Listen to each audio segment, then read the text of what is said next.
Contropiede del Camerun, mette a campo spalancata per Basso Gog che si porta avanti il pallone, va verso la Sacra non esce, Basso Gog!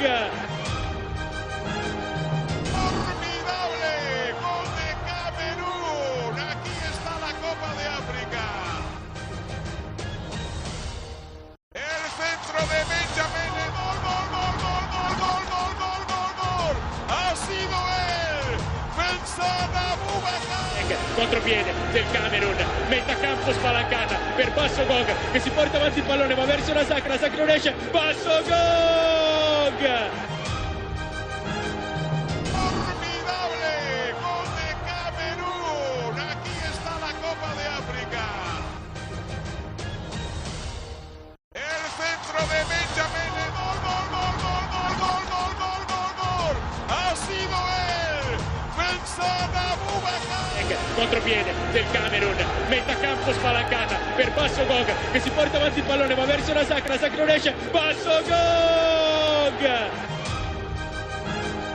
Formidable gol de Camerún, aquí está la Copa de África. Allez, bonsoir, bienvenue à Club des Cannes. Le Maroc, le Ghana, l'Égypte, le Cameroun. 4 super favoris sont tombés au niveau des huitièmes des finales. Une Coupe d'Afrique Nation qui connaît beaucoup de surprises avec des nouveaux qui ont réussi à traverser l'étape des huitièmes des finales. Des quarts de finale qui s'annoncent déjà. À partir de demain, on suivra des matchs très importants tels que le Bénin contre le Sénégal, l'Afrique du Sud jouera contre le Nigeria, Algérie, Côte d'Ivoire, Madagascar, Tunisie. Bienvenue à toutes et à tous, l'émission c'est Club des Cannes.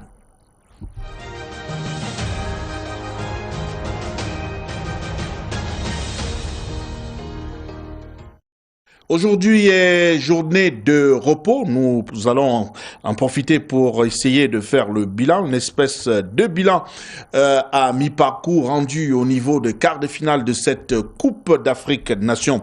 On accueille les invités qui nous ont fait l'honneur de venir sur ce plateau. On commence par Pinon Ongba. Pinon, bonsoir, bienvenue. Bonsoir Boba, bonsoir à tout le plateau, bonsoir à l'équipe technique et surtout bonsoir aux millions de téléspectateurs de Canal 2. Que je trouve avec beaucoup de plaisir après quelques temps. Je dois vous avouer que je suis très heureux de revenir ici, mais en même temps un peu touché par la disparition de Ghislaine Bébon. Nous avons partagé plusieurs plateaux ici et que nous avons accompagné à sa dernière demeure le week-end dernier. Bon, il faut dire que nous sommes dans un pays où les gens font des choix un peu compliqués parfois. Certains ont estimé qu'on ne doit pas parler. Ghislaine certainement ne parlera plus jamais. Mais nous autres, nous allons continuer le combat. Le combat est simple, c'est que nous voulons que notre pays se porte bien et chacun d'entre nous contribue à sa façon, avec ses mots, avec son vocabulaire et avec son caractère. Donc, on va repartir de plus belle et ceux-là qui estiment qu'on ne doit pas parler vont se sentir encore plus mal. Merci Pinon. Avec nous également sur ce plateau notre consultant permanent, Coris. Bonsoir, bienvenue Coris. Alors bonsoir Bouba, bonsoir Pinon, bonsoir à tous ceux qui nous font l'honneur de nous regarder en ce moment. C'est toujours un réel plaisir pour moi de venir sur ce plateau et de partager ce que je connais avec nos millions de téléspectateurs. Merci Coris. Sans plus tarder, on va au pas de course prendre le premier élément consacré à cette émission qui nous fait une espèce de bilan du huitième des finales. Bilan qui est dressé par Marc Chouamon. Nous sommes véritablement pas au bout de nos surprises avec 8 matchs disputés. Après ces huitièmes de finale, on enregistre 19 buts. Il faut dire que les attaquants ont scoré et puis ces huitièmes de finale très prolixe, Coris. Ben oui, il faut dire que c'est une compétition, c'était derrière ça j'ai envie de dire l'objectif de la CAF, de faire sortir toutes les petites nations du football et d'avoir le spectacle qu'on a au jour d'aujourd'hui. J'ai essayé de faire Le parallèle, par exemple, avec une autre compétition qui s'est disputée à 24, notamment la Coupe d'Europe 2016, c'est que c'est du copier-coller pratiquement. Parce qu'à ce stade de la compétition, on était exactement au même nombre de buts, à savoir 68 au premier tour, 19 au niveau des huitièmes de finale. Donc les attaquants africains scorent énormément depuis le début de cette compétition. Et l'autre constat qu'on peut faire, c'est que il rate également beaucoup de pénaltys. Vous voyez par exemple que Sadio Mané, à lui seul, a déjà manqué 2 pénaltys sur 2. On a vu Ziyech manquer le pénalty. On marque très peu sur des coups de pied arrêtés. C'est-à-dire sur les 87-88 buts déjà inscrits, vous allez voir que moins de 10 ou 15% de ces buts ont été marqués sur coups de pied arrêtés. Donc c'est le premier constat qu'on peut faire, c'est que honnêtement, l'attaque est en train de donner ce qu'on pouvait attendre d'elle. Donc c'est de bon augure parce qu'il reste encore beaucoup de matchs à jouer avant la fin de cette compétition. Alors jusqu'ici, est-ce qu'on peut décrier l'arbitrage? Parce que on a suivi des réactions des Congolais, les réactions d'une autre nation encore qui estimait qu'il y avait quelques penalties, il y avait même des situations de position d'hors-jeu.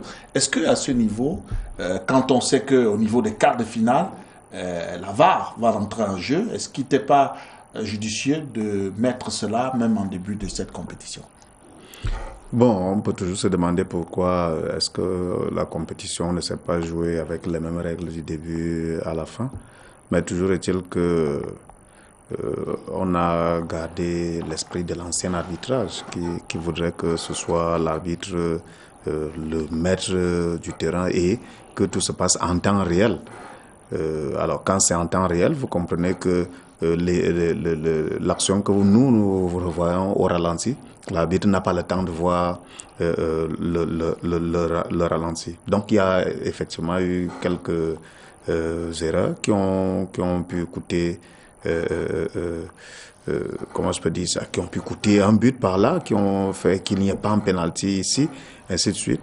Mais c'est des choses qui doivent bien arriver en football. Il faut, quand vous êtes dans ces conditions-là, jouer avec ces aléas. Je voudrais quand même revenir sur des débats qu'il ne faut pas refaire. Mais vous savez qu'il y a eu un très gros débat sur le nombre d'équipes qui est passé de 16 à 24. Certains ont estimé que c'était une mauvaise idée. Je suis de ceux qui, sans particulièrement aimer Amad, ont estimé que c'était plutôt une bonne idée. Vous voyez que la Coupe d'Afrique des Nations à 24 est en train de nous révéler autre chose. On serait à ce niveau de la compétition, on aurait eu, c'est-à-dire qu'au niveau des huitièmes de finale, on aurait eu juste les 2 premiers qui passent. Mais là, on se retrouve avec, sur les 4 troisièmes qui étaient qualifiés, nous avons 3 des 4 meilleurs troisièmes qui sont qualifiés pour le tour suivant.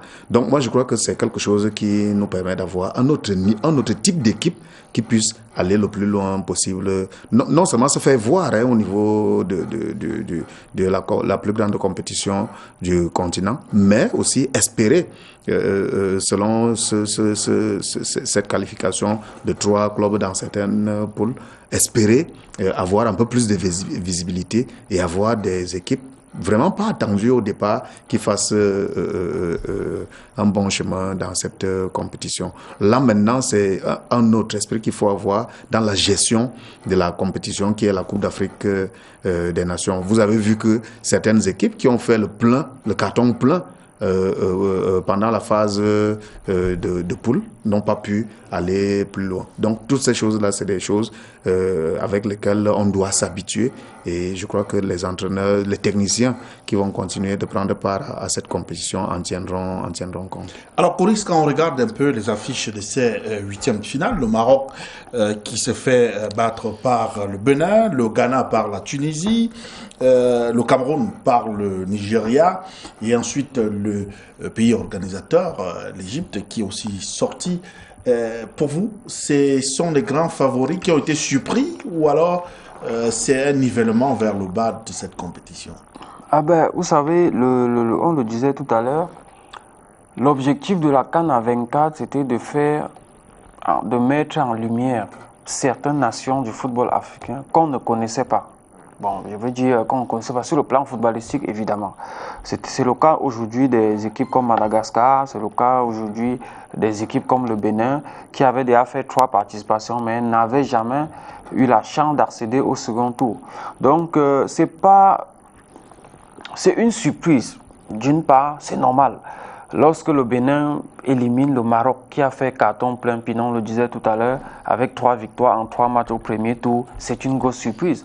Lorsque l'Afrique du Sud, on connaît les Égyptiens, on connaît la position égyptienne dans le chiquet du football africain, on connaît les Égyptiens lorsqu'ils jouent à domicile, mais lorsque l'Afrique du Sud réussit à battre l'Égypte à domicile en 8e de finale d'une coupe, c'est une surprise. Mais quand vous mettez ça de côté, il y a d'autres rencontres où la victoire de l'équipe adverse ne fut pas certainement une surprise, notamment le cas du Cameroun. Il faut dire que dans le match Cameroun-Nigeria, par exemple, c'est le Nigeria qui était l'équipe favorite. Donc, si le Cameroun battait le Nigeria, c'est là où on pouvait parler d'une surprise et non le contraire. Donc, c'est un peu ça.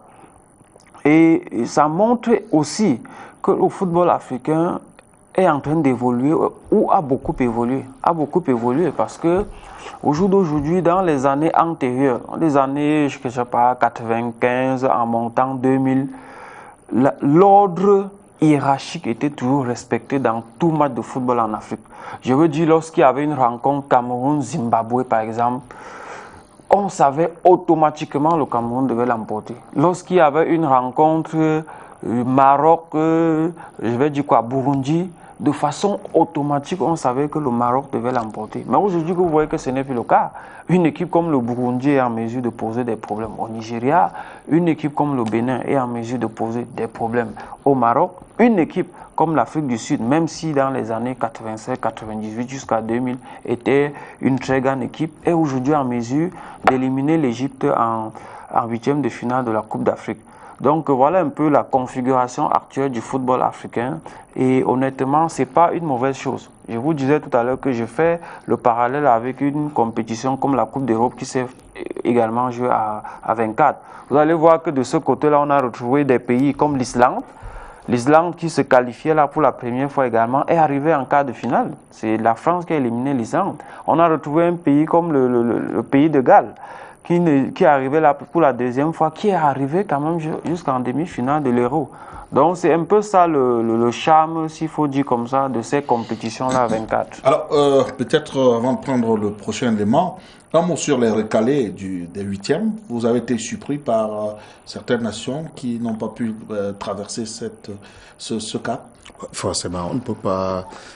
L'élimination de l'Égypte ne peut pas laisser insensible. Hein. Vraiment, c'est l'Égypte. L'Égypte était vice-champion d'Afrique en allant à cette affaire-là. On sait, comme l'a dit Koris tout à l'heure, comment les Égyptiens se comportent. D'ailleurs, ça aussi, je crois que le président Ahmad apprendra cela à ses dépens. On a l'impression que c'est une Coupe d'Afrique qui finalement sera fade. Hein. Donc ce ne sera pas une fête. Ce sera un truc comme ça où les gamins se débrouillent sur le terrain et avec personne pour applaudir, sauf quelques malgaches qui se déplacent aux frais du contribuable ou quelques supporters venus de leur pays d'origine, ce qui est vraiment insignifiant. Donc sur le plan populaire, ça pose un problème, mais c'est comme ça que les Égyptiens sont. Quand on y allait, je crois qu'on le savait. Donc, la sortie de l'Égypte, on ne peut pas dire que ce soit quelque chose de prévu. Ça va marquer. On ne peut pas non plus négliger la sortie du Cameroun, qui est quand même champion en titre. C'est les 8e de finale, pas plus. Donc, quand vous allez faire le point, vous voyez que c'est une équipe qui est sortie bizarrement de la poule, donc qui n'a pas vraiment convaincu dans la phase de poule et qui sort de la même façon en 8e de finale. Personne ne va ignorer non plus la sortie du Maroc, qui quand même a fait le carton plein pendant la phase de poule et qui était parti, comment je peux dire ça, qui faisait partie de ce cercle des équipes-là qui avait rassuré le monde entier sur ses potentialités. Mais malheureusement, ils sont pas allés plus loin que ça. Je crois que quand on va bien analyser ces 8e de finale, on se rendra compte que ce qu'on peut appeler les favoris, qui ont joué les dernières rencontres, dont les 2 derniers jours, ont tiré la leçon de ce qui s'est passé lors des deux premiers jours. Parce que vraiment, les 2 premiers jours, c'est tout le monde qui venait jouer avec la certitude de dominer son adversaire. Mais on s'est rendu compte que c'était pas vraiment ça le cas. Et les gens peuvent être contents ou ne pas être contents. Ça nous fatiguera jamais. Il faut savoir que les gens travaillent ailleurs. Il faut savoir que les gens travaillent. On ne peut pas ignorer la belle prestation d'une équipe, par exemple, comme la Guinée, sortie peut-être, mais une bonne équipe. Vous avez des gens comme les Malgaches. Quand vous suivez leur parcours, quand vous suivez le projet qui est mis en place du côté de Madagascar, moi j'ai suivi certaines interviews et j'avais la chair de poule. Donc ils ne sont pas eux-mêmes, ils ne sont pas surpris par ce qui leur arrive, du moins jusque-là. Et c'est vrai que dans une compétition où ils sont tout à fait nouveaux et où ils font ce type de performance, eux-mêmes ils sont un peu dépassés par les événements. Mais vous sentez qu'il y a des gens qui pensent à quelque chose au fond et qui sont en train de dérouler cette chose-là pendant que certains autres sont en train de tâtonner. Voilà, on reviendra tout à l'heure sur la prestation du Cameroun, les raisons de la débâcle des Lions indomptables. Je vous propose d'écouter attentivement cet élément, cette interview réalisée avec le concours d'un de nos confrères de radio Balafon, Charles Douglas, qui se trouve du côté de l'Égypte. Il a rencontré l'ancien international, le célèbre footballeur El Hadj Diouf. Je vous propose de suivre. Il fait une espèce de bilan des 8e de finale de cette Coupe d'Afrique des Nations. On l'écoute. Nous recevons l'une des légendes du football africain, El Hadj Diouf, ex-international sénégalais qui est invité parmi les légendes de la Confédération africaine de football, qui également suit de très près l'actualité de cette Coupe d'Afrique des Nations. Alors, un regard panoramique déjà sur le niveau de cette Coupe d'Afrique des Nations. Franchement, je dirais que le niveau des matchs de poule était pas mal du tout. Maintenant, on a vu des très bons matchs et des surprises pour les 8e de finale. Vous savez bien que plus qu'on y va vers la fin, plus qu'il y aura plus de bonnes équipes, et les choses se dessinent.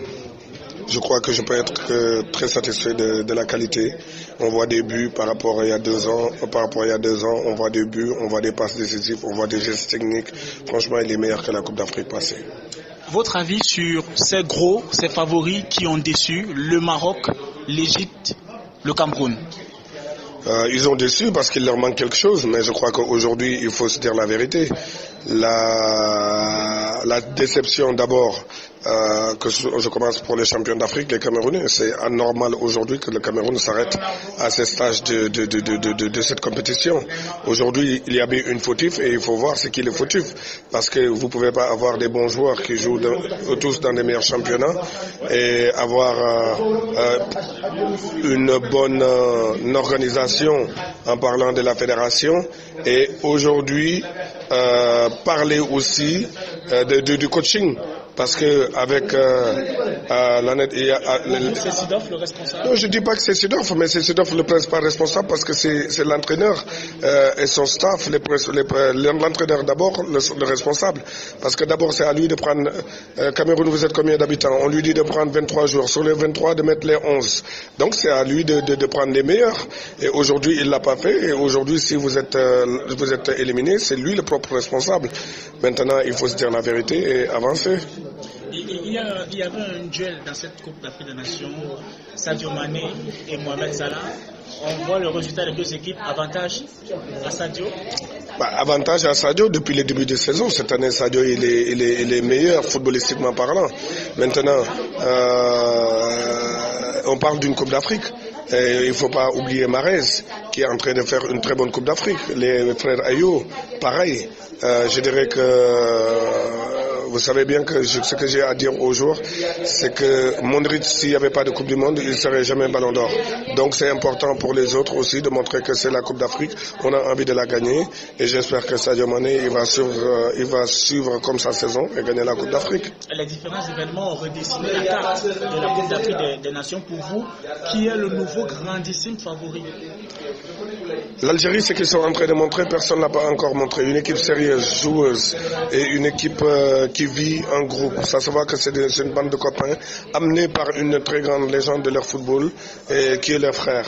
Je viens de le quitter, je l'ai vu tout à l'heure au stade, mais je dirais que l'Algérie, franchement, ce qu'il montre, c'est trop fort. Après, le football, vous savez bien que...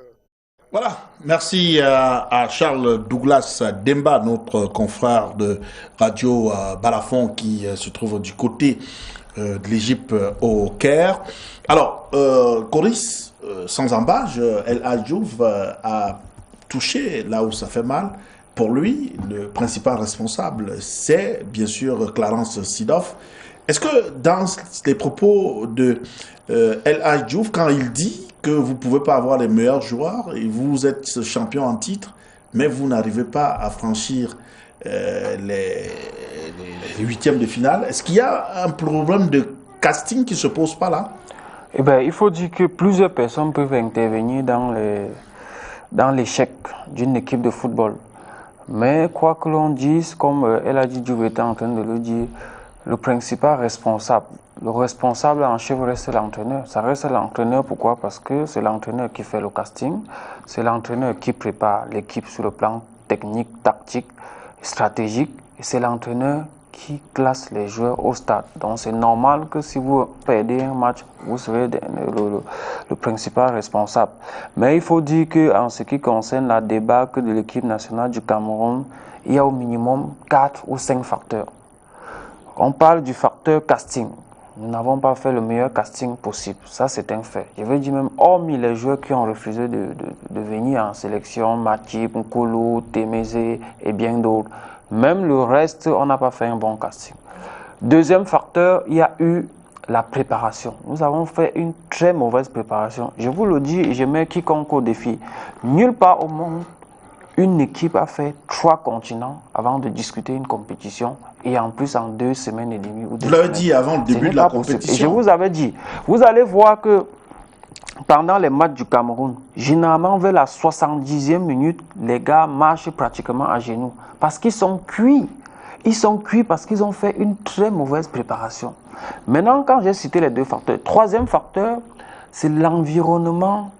J'ai pas envie de dire, quand j'ai envie de dire politique, quand je dis politique, c'est administratif en réalité, l'environnement administratif. Ça veut dire la gestion, les contours, les pourtours de la gestion de l'équipe nationale du football. Ici dedans, je mets évidemment tout ce qui s'est passé avant le départ en Égypte, la grève par rapport aux primes et tout ce qui va avec. Et maintenant, 4e facteur, évidemment, sont des choix tactiques de l'entraîneur. C'est-à-dire c'est la pratique maintenant du jeu pendant la compétition. Ce que l'entraîneur a fait, mais nous, on ne l'a jamais vu. On n'a jamais vu un entraîneur aligner 4 systèmes de jeu, 4 équipes différentes en 4 matchs dans une compétition. Ça ne se fait pas. Ça ne se fait pas. Et aujourd'hui, voilà les conséquences. Et peut-être comme dernier, on va appeler ça quoi, facteur, c'est évidemment l'influence, on va dire quoi là, l'influence extérieure dans cette équipe nationale. L'influence extérieure qui a évidemment joué sur le casting de départ avec 37 joueurs pour une préparation de 3 semaines. C'était pas, quand vous réunissez ces 5 facteurs-là, Bouba Ngomna, même si vous avez une équipe constituée de Messi, Ramos, Cristiano Ronaldo, honnêtement, vous êtes voué à l'échec. On reviendra tout à l'heure sur le jeu même des Lions indomptables. Parlons un peu des aspects qui tournent autour de cette équipe nationale. Juste quelques instants après, il y a eu un voice d'un joueur qui était dans la tanière, Boumal, qui décrit les méthodes peu orthodoxes de sélection au sein de cette équipe nationale. Est-ce à dire que notre équipe nationale, à entendre Boumal, est-ce à dire que notre équipe nationale est prise en otage par des forces centrifuges? Bon, Bouba, je vais... il y a un grand frère, paix à son âme, Ateba Yene, qui disait « La vérité est comme les fesses. On s'assoit avec. » Vous savez, les gens qui voulaient prendre en otage l'équipe nationale ont décidé que nous, on ne parle plus. On leur a facilité la tâche, on les a laissé le temps de faire. Maintenant, nous revenons et on va parler. Comment ils vont faire maintenant pour nous arrêter? Puisque même si on ne parle pas, Boumal va parler. Il a déjà parlé. Donc, il lutte contre le vent. C'est-à-dire, ce n'est pas mon problème, ce n'est pas votre problème, ce n'est pas le problème de... C'est la vérité, c'est la vérité. Et on ne peut pas jouer avec un pays comme ça. J'ai effectivement suivi ce voice. Et ce voice m'a simplement conforté à des choses dont j'étais déjà convaincu. Vous savez, hier, il y avait, il faut le dire, un agent de joueur à l'équipe nationale. Hier, pas aujourd'hui. Il y avait un agent de joueur à l'équipe nationale qui, dans une sélection des Lions Indomptables, avait 14 joueurs. À l'époque, on a décrié parce qu'on s'était dit que ce n'est pas bien. Aujourd'hui, comment voulez-vous qu'on ne décrit pas l'autre agent de joueur qui est là maintenant, qui est à l'intérieur de la tanière et qui lui a une quinzaine de joueurs? Comment on fait pour ne pas décrire ça? Même si vous dites qu'on ne parle plus, dès qu'on sort d'ici, on ne parle plus. Boumal va parler, quelqu'un d'autre va parler. Donc le problème n'est pas qu'on ne parle pas, le problème est qu'on ne fasse pas ce qui est nocif. Vous savez, quand j'ai suivi ce voice, j'ai l'impression que Boumal a bien saisi, il a bien cerné le problème. Parce qu'à un endroit de son truc, il dit l'entraîneur m'a appelé pour me raconter ses histoires. Et puis je lui ai dit, coach, moi je sais, ça c'est mon pays, vous êtes un étranger. Ce que vous racontez là, je sais de quoi vous parlez, je sais comment ça se passe. Oui, je sais comment ça fonctionne dans mon pays. Quand vous voyez un enfant qui dit ça, et Chorus donnait les éléments qui ont pu influencer le comportement des joueurs hier. Mais quand un enfant vous dit, je sais comment ça fonctionne chez moi, est-ce que vous comprenez jusqu'où il peut aller? Ça veut dire qu'il sait, il sait que s'il gagne, on va voler son argent, il sait que, ainsi de suite. Il sait tout ce qu'on fait, et il sait que c'est comme ça que ça se passe dans son pays. Donc, ce n'est pas des enfants qui sont sereins. Bon, au-delà de ce qu'il dit là, il dit, par ailleurs que, et je crois que tout analyste sérieux doit se poser cette question. Mais comment on fait pour laisser Ongene dans cette affaire? Comment on fait? Moi, j'ai posé cette question, mais vous savez, Ongene, c'est un petit de Mbalmayo. Moi, je suis de Mbalmayo. Comme nous sommes dans une affaire où dès que tu commences à dire la vérité, on se met à chercher comment tu as un lien avec quelqu'un. J'ai dit, on ne parle pas. Ils ont dit qu'on ne parle pas, n'est-ce pas? On les a laissés faire. On n'a pas parlé. Mais comment vous faites quand même pour avoir le meilleur défenseur, je ne sais pas s'il y en a un autre, le meilleur défenseur camerounais, du moins, que tout le monde peut voir à la télé. Parce qu'on gagne fait Europa League cette année, jusqu'à, je crois, demi-finale. Et on le voit à la télé, c'est pas, donc il ne fait pas, il ne chauffe pas les bancs, il joue. Mais comment on fait pour inventer des défenseurs qui viennent jouer à sa place? Donc, mais en fait, c'est que Boumal a dit. Il a parlé de certains défenseurs. Et c'est pour ça, que je dis. Ils se sont retrouvés dans la liste parce qu'ils avaient des agents. Ils avaient des agents. Et tel était le beau-frère de tel parce que tel a fait l'enfant avec la sœur de tel, ainsi de suite. Des choses vraiment bizarres. Qui est dans un pays. Bon, je ne vais pas dire qu'on n'est pas normaux, mais dans un pays, quand même, les gens allaient se poser les questions de savoir, mais comment est-ce que ça s'est passé? Non, je ne suis pas d'accord que quelqu'un prenne, quelle que soit la personne, que quelqu'un prenne en otage l'équipe nationale du Cameroun. J'ai toujours milité pour la méritocratie à l'équipe nationale. Ceux qui me suivent savent que c'est comme ça que moi je suis. On n'a pas aimé quelqu'un ou à détester l'autre, mais ce qu'on dit c'est que c'est quand même l'équipe nationale. Et Boumal pose la question. Il dit que le coach lui a dit qu'il faut donner la chance aux gens. Est-ce qu'on donne la chance aux gens à l'équipe nationale? Quand l'équipe nationale de France joue, est-ce que vous voyez vraiment qu'on donne la chance aux gens? C'est des gens qui s'imposent. Oui, c'est des gens qui s'imposent là où ils sont. Et maintenant, à l'équipe nationale, le travail du coach, c'est savoir les mettre ensemble pour qu'on ait une équipe qui soit cohérente. C'est ça le travail de l'entraîneur. Mais vous n'allez pas inventer des joueurs pour dire qu'on donne de la chance aux gens. Donc, cette affaire d'agent de joueurs, c'est quelque chose qui est permanent à l'équipe nationale. Donc, on ne va pas dire que ça a commencé cette fois-ci. C'est quelque chose qui se fait souvent. Et c'est quelque chose qu'on doit continuer de décrier parce que tous les jeunes Camerounais doivent avoir les mêmes chances pour accéder à la lumière. On a vu le cinéma que certains joueurs qui ont été chassés de la tanière, ou disons-le comme ça, ils faisaient un bon truc avec des images où ils riaient là et tout. On a bien compris qu'il y en a quelques-uns qui ne riaient pas, qui se moquaient plutôt de ceux qui les ont chassés de la tanière et qui disaient certainement bon, chaque chose a un temps, c'est votre temps, allez-y, jouez. Alors, le coach a fait une réaction. juste après la sortie de Boumal pour trouver que l'attitude de Boumal était irresponsable. Comme si la scène était plus responsable. Et par la suite, il y a eu une sortie du président de la fédération qui a dit qu'une enquête sera ouverte à ce sujet. Donc vous attendez quelque chose va-t-il se tirer une balle au pied? Non, je ne crois pas. Vous savez, il y a eu une enquête. Il y a quelqu'un qui était dans une prison et qui a dit que le Cameroun allait se faire battre 4-0 dans un match de Coupe du Monde, que lui, que c'est une affaire de Paris et tout. Il y a des gens qui ont fait les mêmes choses de commission d'enquête. Là, finalement, on ne nous a jamais dit ce que l'enquête en veut. Donc, les Camerounais ont vendu un match de Coupe du Monde. Vous savez que ça s'est dit comme ça. Et malheureusement, il a dit qu'elle aura le carton à telle minute et ainsi de suite. Et tout s'est passé exactement comme cela. Comme lui, il avait dit avant le match, on a fait semblant d'ouvrir. C'est les enquêtes camerounaises. Il n'y aura rien. Parce que tous ces gens sont ensemble, ils sont de connivence. Vous voyez, je crois que c'est parce que le président de la fédération permet que les gens entrent dans la tanière, que ces gens entrent dans la tanière. Il m'est revenu que les joueurs avaient chassé le ministre de la tanière, mais ces joueurs-là ont accepté d'autres personnes qui avaient d'autres rôles. Ce qui est curieux quand même. Voilà, qui avaient d'autres rôles que celui qui était celui du ministre. Non, les gens de la fédération sont, comment je peux dire ça, ils font partie de la même écurie. Oui, ils font partie de la même écurie. Cette écurie qui a avant joué dans l'équipe nationale et qui a amené l'entraîneur, c'est la même écurie qui a amené le président de la fédération de football. Je crois qu'il n'y a pas grand-chose à attendre de tous ces gens-là. Du moins, pour ce qui concerne les conséquences de cette Coupe d'Afrique des Nations. On aurait pu imaginer que du côté du cimetière, les gens du ministère qui est à côté du cimetière, les gens pensent à faire la lumière. Peut-être que de là-bas, on aurait eu quelque chose, mais aussi ils sont plongés dans les affaires de... Ils sont liés, ils sont des complices. Oui, il faut chercher un peu d'argent. Vous avez vu les histoires de lettres où on donne 9 millions à des gens pour aller au stade et tout et tout. Bon, écoutez, ils sont dans ça, ils cherchent l'argent, tout le monde veut l'argent. On n'a pas de problème, on n'a pas le temps de régler les problèmes. Ok, alors on en vient au jeu maintenant, Coris, bien avant, la veille de la rencontre contre le Nigeria.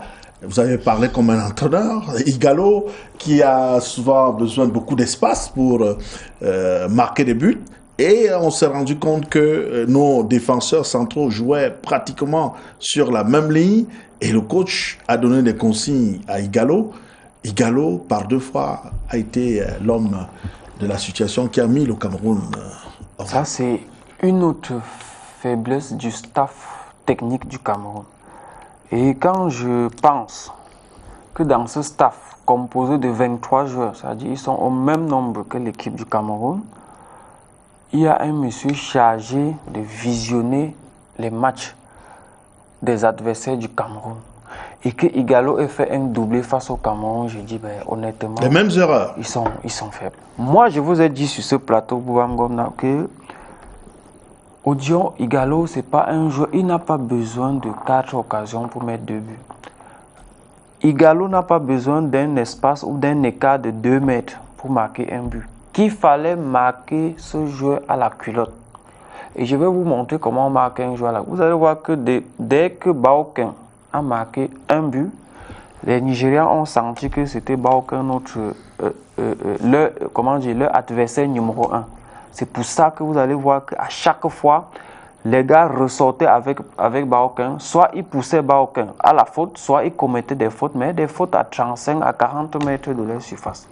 Deuxième chose, je vous ai dit ici, avec les Nigérians qui ont de très bons tireurs de coups francs, qui ont de très bons joueurs de tête, évitez de commettre des fautes dans les 25-30 mètres. Et vous voyez que le premier but vient d'une faute bête. Un attaquant prend un ballon dos au mur. Toi, le défenseur, accompagne-le au point de corner, accompagne-le vers la touche. Tu n'as pas besoin de commettre une faute. Et ça a amené le premier but. Le deuxième but, et autre chose que je vous ai dit ici, c'est que notre défense est très lente.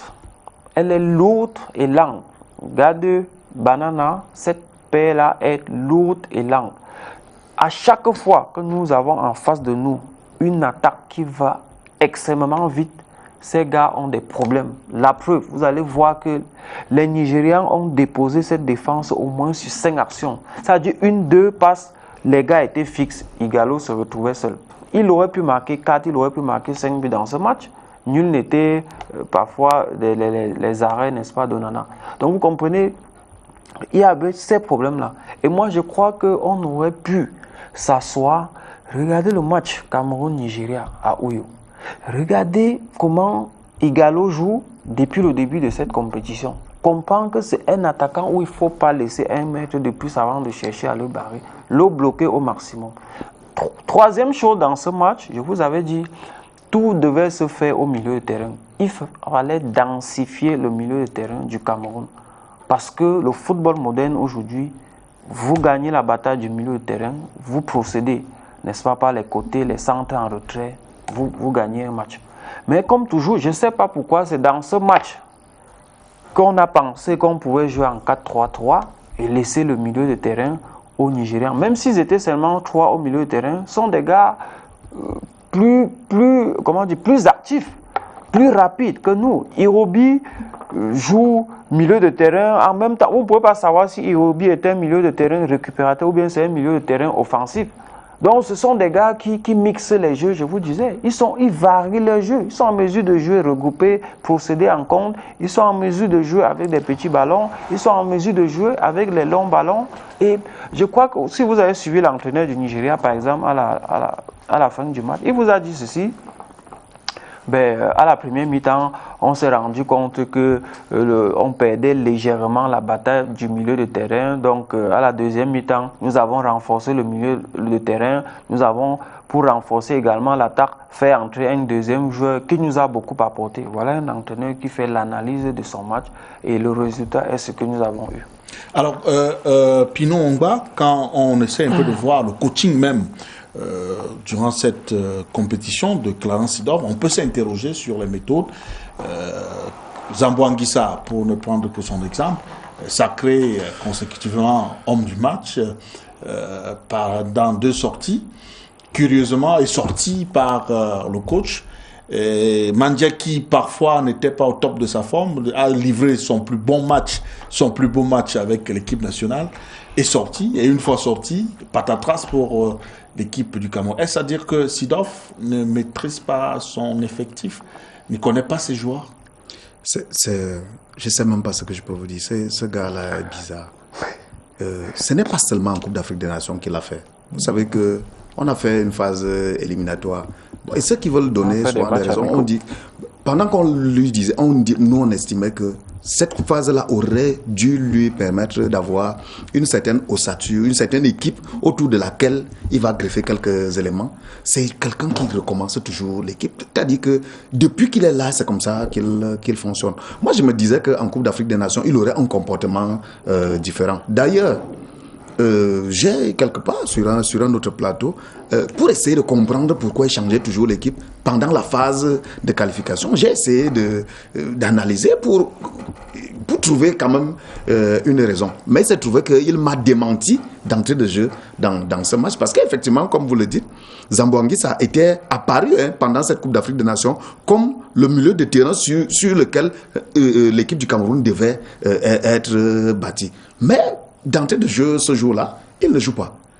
Et puis quand vous écoutez ce que Boumal dit, vous pouvez faire un lien pour vous dire, mais est-ce que ce gars, lui, n'était même pas dans d'autres... Est-ce que son objectif était vraiment de gagner ce match? Est-ce que l'objectif n'était pas d'exposer le gars qu'ils veulent vendre ou bien qui sont déjà en train de vendre un peu partout en Afghanistan et partout? Est-ce que c'était pas ça finalement? Non, moi je crois que le coach nous a trahis dans cette compétition.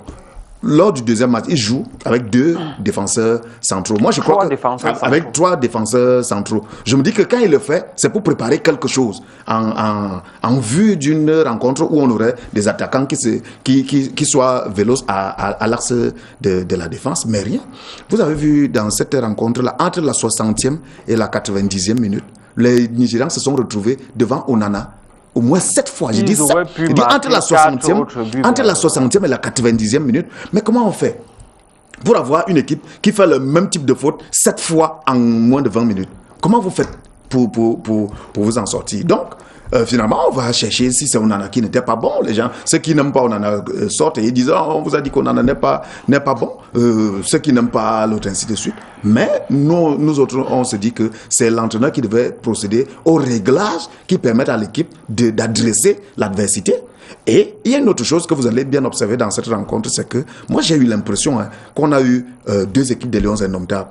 Une équipe des Lions Indomptables qui démontre qu'elle est capable et une autre équipe qui baisse les bras.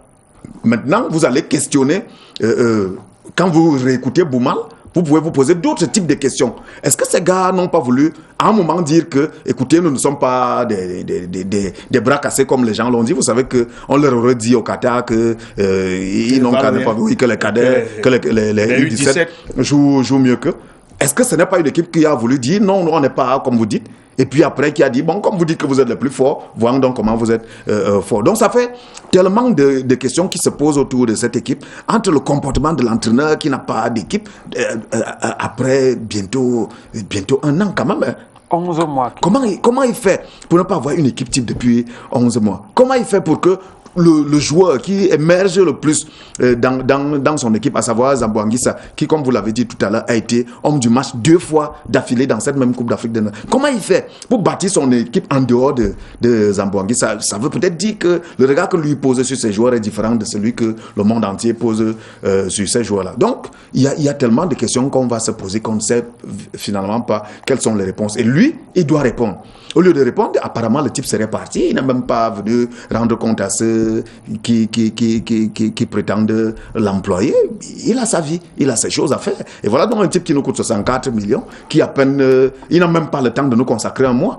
En dehors de la villégiature qu'ils ont faite à travers le monde, entre Madrid où quelqu'un a pointé, l'autre endroit où l'autre a pointé, et le Cameroun où finalement les joueurs ont demandé mais vous nous embarquez dans des affaires compliquées comme ça sans nous donner les raisons de le faire. Le tour du monde et même... Donc vous comprenez que c'est des gens qui sont dans d'autres logiques. Mais malheureusement, et je vous ai dit, c'est les gens du cimetière qui pouvaient nous aider dans cette affaire, mais aussi ils sont dans d'autres, ils veulent l'argent. Dès qu'ils ont l'argent, ils s'occupent d'autres choses. Cette affaire de coupe du Cameroun, je l'ai en travers de la gorge. Cette affaire où on paie les gens pour venir au stade et finalement les gens ne viennent même pas. Donc, soit ils ont pris notre argent en faisant semblant de faire venir les gens, soit les gens ont pris l'argent et ils ne sont pas venus au stade. Quel que soit le cas, c'est des choses qui ne doivent pas se faire dans un pays normal. Vous rappelez que les Lions et leurs encadreurs se sont séparés vraiment bizarrement pour une histoire de millions et tout. Mais quand vous voyez le budget qui a été mis en place pour faire venir les gens au stade lors de la finale de la Coupe du Cameroun, vous comprenez qu'il y avait bien de l'argent qu'on aurait pu donner aux joueurs sans que cela fasse bien. On a préféré se les partager entre petits copains. Est-ce que cette instabilité du staff, c'est-à-dire à varier les joueurs à chaque match, est-ce que cela n'est pas source de démotivation des joueurs? Parce qu'un joueur qui sait qu'il n'est pas sûr de jouer, il n'est pas engagé. Bah oui, c'est normal. C'est normal. Lorsque, je vous dis, depuis pratiquement 1 an, depuis le retour de Zambo Anguissa en équipe nationale, c'est notre meilleur joueur. Il a été notre meilleur joueur à la Coupe des Confédérations. Il a été notre meilleur joueur dans cette compétition, du moins pour les 2 premiers matchs. C'est la CAF qui le dit, c'est pas moi, c'est la CAF qui le dit. Vous ne pouvez pas venir dans un match aussi important que les 8e de finale face au Nigeria et vous mettez ce jour au banc. Ça ne s'explique pas. Vous ne pouvez pas faire un 11 entrant au premier match. Les gars qui ont joué se disent, ben voilà, au prochain match, on va donner encore plus. Mais au prochain match, vous chamboulez tout, vous changez tout. Vous mettez un autre, il se dit qu'il a fait une bonne prestation. Le coach a dit qu'il voulait montrer que tous les joueurs se Non, on ne le fait pas dans une compétition, Bouba. On fait ça quand on se prépare une compétition, on fait ça dans les matchs amicaux. On ne va pas à une compétition tester les joueurs. Et ça pose le problème je vous disais tout à l'heure, de casting. Vous partez dans une compétition, vous avez besoin de 23 joueurs. Vous avez 2 semaines et demie de préparation. Vous convoquez 37 joueurs. C'est pour faire quoi? Même au rugby, on ne le fait pas. C'est pour faire quoi? On amène un bloc fermé avec 3-4 maximum réservistes au cas où il y a des blessures et on travaille directement le schéma tactique, on travaille les stratégies, comment on va jouer les corners, comment, ainsi de suite. Je vous ai parlé de l'avant-compétition, mais la préparation était catastrophique. Vous ne pouvez pas aller en Espagne où il fait 40 degrés. On dit oui, c'est bon. L'Espagne et l'Égypte, c'est pratiquement la même température. Mais maintenant, vous quittez de l'Espagne, vous amenez les enfants d'autrui au Qatar, où vous savez qu'à l'heure actuelle, il fait pratiquement dans les 45-48 degrés. Vous quittez maintenant le Qatar, vous retombez au Cameroun où nous sommes en saison pluvieuse, où il doit faire dans les 20 degrés, pour remonter une fois de plus en Égypte. C'est quel genre de préparation? Vous croyez que dans quelles conditions est-ce que ces joueurs-là sont? C'est pour ça qu'ils étaient d'ailleurs tellement courroucés avant le départ pour l'Égypte, parce qu'ils se disaient, mais dis donc, vous ne pouvez pas nous faire le tour du monde. Et en principe, vous ne remettez même pas, ne serait-ce que je ne sais pas si on va appeler ça les primes de présence aux enfants d'autrui. Il y a certains qui sont partis de leur club, ils vous le disent. Ils ont payé, soit payé d'eux-mêmes, soit payé à moitié leur billet d'avion pour se déplacer, pour venir en équipe nationale. Vous avez déjà vu ça où?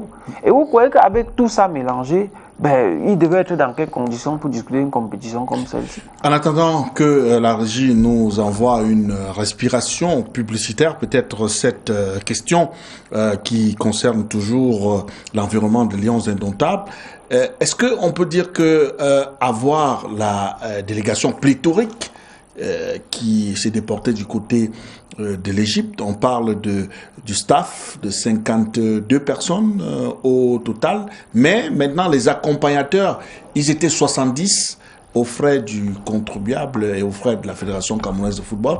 Est-ce à dire que les joueurs avaient finalement raison de réclamer, parce que ces gens qui sont allés là-bas, ils sont pas allés pour les beaux yeux, et les joueurs les voyaient traîner autour, et puis ils n'allaient même pas au stade.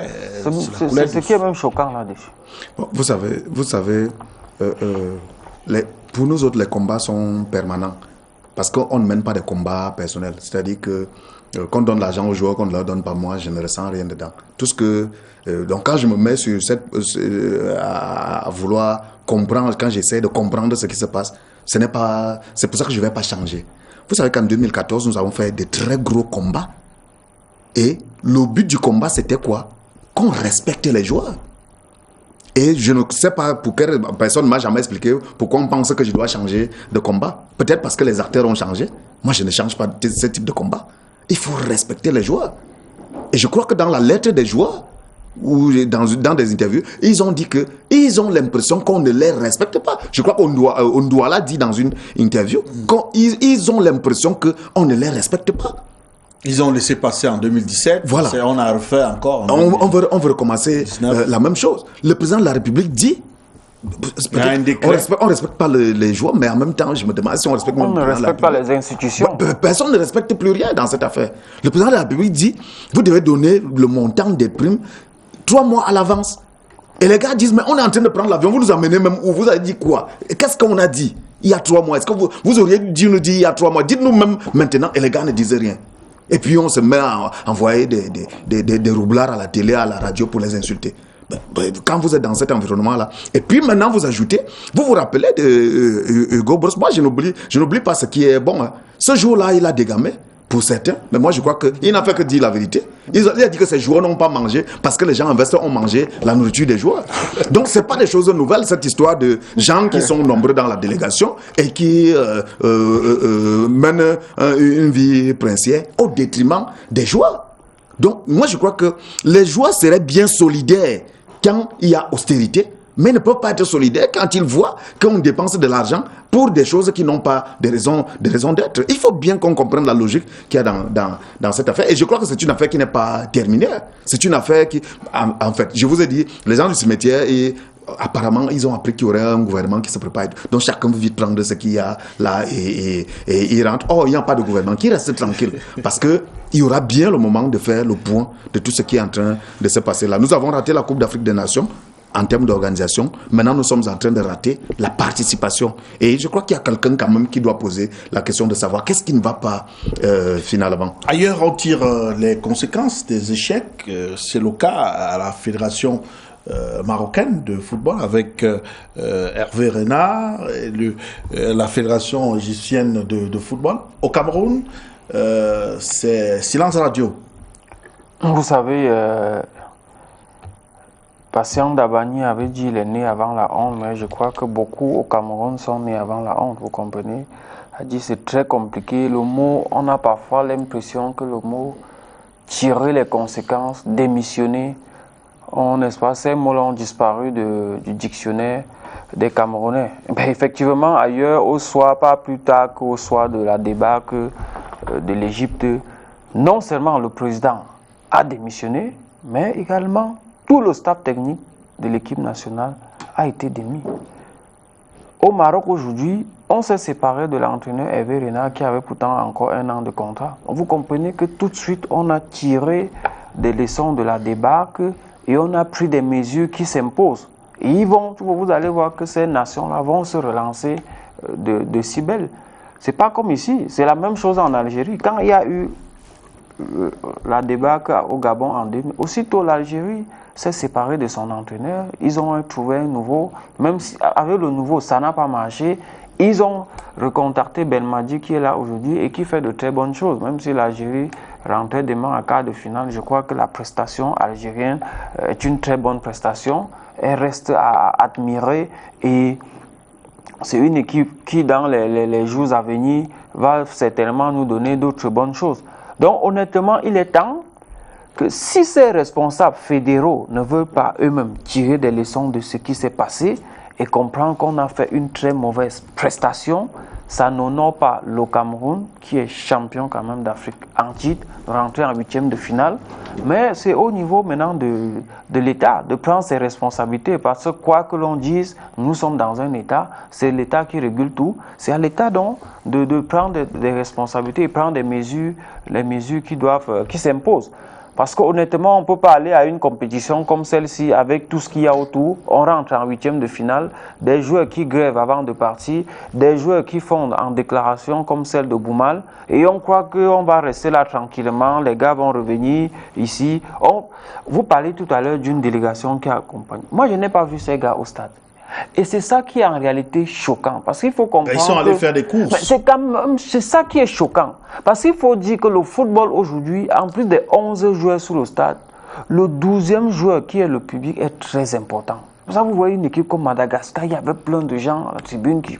Mais plein de gars sont partis ici avec les frais, non seulement du contribuable, mais également les frais de la Fédération camerounaise de football. Mais au lieu d'aller au moins au stade, applaudir, encourager, n'est-ce pas, leurs frères qui étaient au stade, se sont contentés d'aller se filmer à côté des pyramides, aller faire des courses, comme vous étiez en train de le dire, et après ils vont revenir au Cameroun comme si de rien n'était, tranquille, attendre une autre prochaine compétition, préparer les passeports et autres. Non, vraiment, il faut que cela cesse.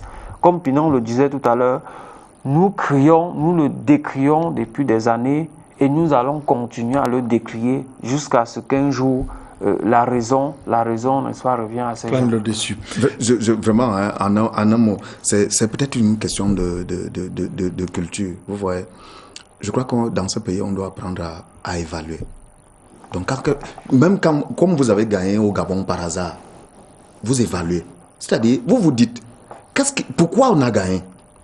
Pourquoi on n'aurait pas gagné? Même si on a gagné, qu'est-ce qui n'a pas marché? Ça vous permet d'être professionnel. La prochaine fois, il y a quelques petits détails qui ont pu vous échapper au Gabon, qui n'ont pas été déterminants, qui ont fait qu'on gagne. Mais la prochaine fois, vous insistez là-dessus. Comme ça dit un truc tout à l'heure, que vous aviez 23 autres, 23, mais qu'est-ce qui faisait les 23 encadreurs? S'ils ne peuvent même pas regarder un match et analyser. Nous, on regarde le match seulement à la télé. Oh, ils sont payés pour ça. Ils ont des écrans dans les hôtels pour ça. Ils ont des... Comment ils font pour ne pas lire le jeu d'un adversaire qui a déjà joué 3 matchs? Comment ils font? Espère-t-il que par l'effet de surprise, est-ce que c'est comme ça que ça se passe actuellement? Moi, je côtoie quelques entraîneurs qui me disent à peu près comment ça se passe. Qui savent, le danger peut être dans une équipe, le joueur le plus dangereux peut être un joueur qui joue en défense et qui, peut-être pas son déplacement, ainsi de suite, mais il y a des gens qui doivent voir ça, il y a des gens qui doivent lire ça. Mais comment ils font? Maintenant, on dit qu'ils veulent chasser Libye Thomas pour prendre son équipe et aller en Coupe du Monde. Est-ce que c'est comme ça que ça se passe? Dès que vous aurez tout pris après, il faut savoir que plus fort vous serez, plus forte sera votre chute. Donc moi, je crois que ces gens doivent rester un peu humbles. Ils doivent se poser les bonnes questions. S'il y a quelques Camerounais dans ce staff-là, qu'ils posent les bonnes questions pour mieux adresser les compétitions qui vont se présenter à nous dès la prochaine saison. Alors, si on n'a pas la page publicitaire, on va peut-être prendre en attendant bien sûr, cette respiration publicitaire. On va prendre le prochain élément qui est consacré aux affiches des quarts de finale à suivre à partir de demain. C'est un élément qui nous est proposé par Aimé Moukoko. Voilà, merci Aimé Moukoko. Quand on regarde les affiches des quarts de finale, on est au moins sûr qu'un pays de l'Afrique du Nord sera en demi-finale parce que l'Afrique du Nord qui a réussi à placer l'Algérie, la Tunisie, ce sont des rencontres entre Algérie et Côte d'Ivoire. Un géant devra aussi tomber à ce niveau. Bon, on ne peut pas être sûr qu'un pays de l'Afrique du Nord sera là du moment où les deux nations ne s'affrontent pas. Il faut dire que c'est une compétition qui reste encore ouverte. Je vous disais ici la dernière fois que la Coupe d'Afrique ou encore toute coupe a généralement deux phases. C'est-à-dire vous avez la phase du championnat où les favoris confirment ou se montent. Ensuite, vous avez la phase coupe proprement dite qui est évidemment le deuxième tour où tout peut arriver. La preuve aujourd'hui, vous voyez ce qui se passe avec cette compétition depuis le début.